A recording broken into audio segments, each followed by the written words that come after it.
Hello everyone, welcome back.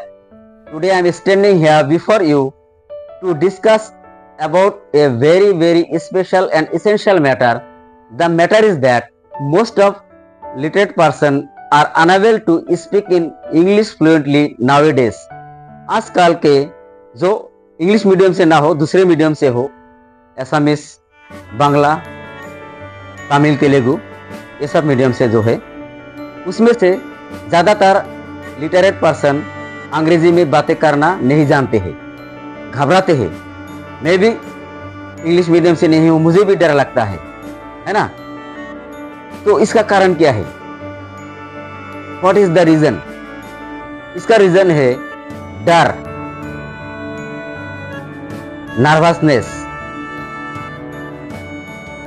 और शर्म। जो शर्म आता है हमें, अगर कोई सामने से आता है बहुत अच्छा अंग्रेजी जानते हो, then we feel if he ask me any question in English, then how will give the answer of his question?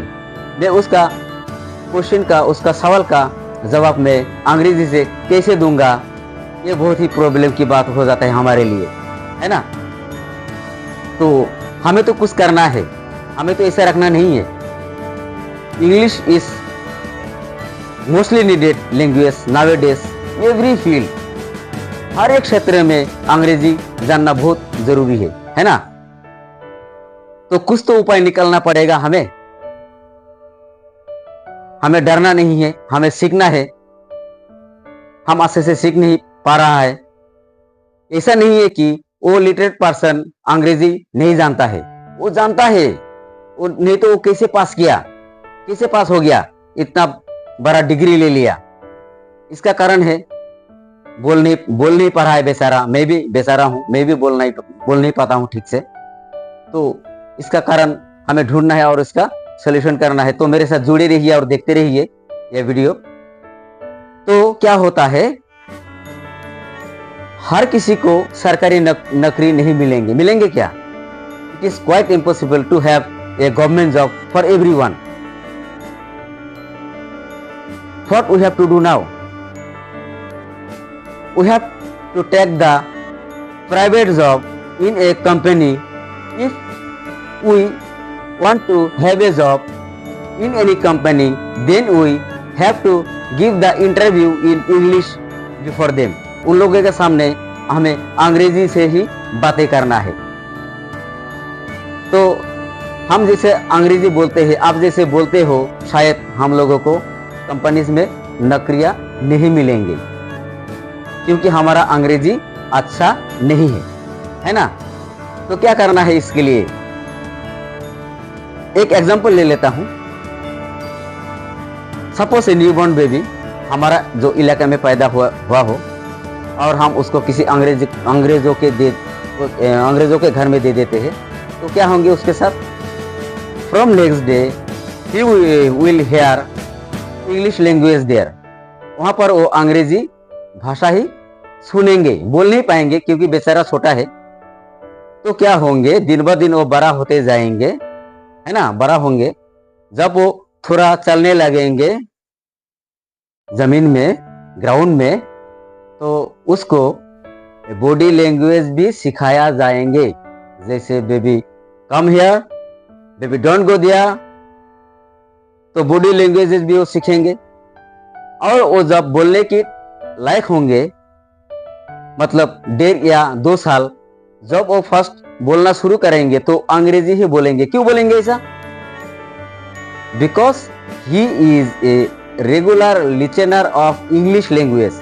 वो हर रोज अंग्रेजी भाषा सुनता आ रहा है, उसका दिमाग में वो सेटिंग हो गया है।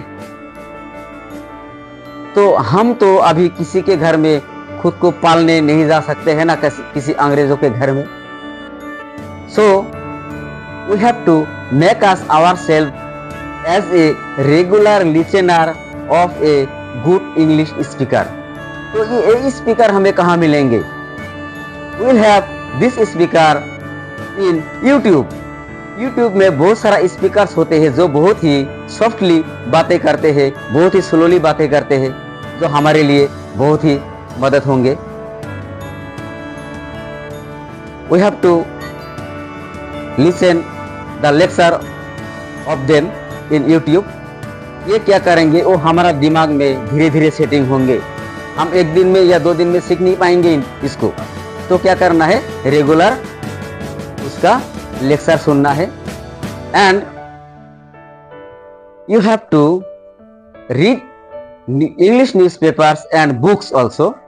बुक्स कौन सा बुक्स है, जो लोअर क्लासेस का है, class 1, 2, 3, 4। Specially social studies is good book to learn how to speak in English.